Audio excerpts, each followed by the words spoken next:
San Jose nililigawan ngayon para mag-post sa ilang men's magazine. Handa na nga bang magpa-sexy ang Asia's pop sweetheart? Alamin sa chika ni Nelson Canlas. Napangiti lang si Julian San Jose nang tanungin siya ng GMA News kung mayroon siyang bagong inspirasyon. Marami kasi ang nakapansin sa mga hugot lines na kanyang ipinost sa social media at may bahid ang mga ito ng pagka-inlove. Tahasang idininay ni Julian na may nagpapatibok ng kanyang puso ngayon. I really like writing poetry.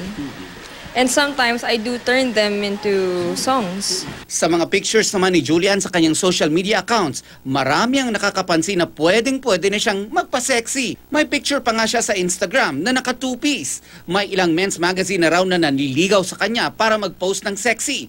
Ready na nga ba siyang magpa-sexy? For me kasi personally, hindi ko po talaga feel na mag-post sa men's magazine. Hindi ko po kasi image yun. And marami pong mga supporters na mas bata sa akin. Para kay Julian, hanggang cover lang daw siya ng fitness magazine para ipakita ang kanyang pinaghirapang toned bod. At makikita na natin ito sa mga susunod na araw. Nelson Canlas, updated sa Showbiz Happenings.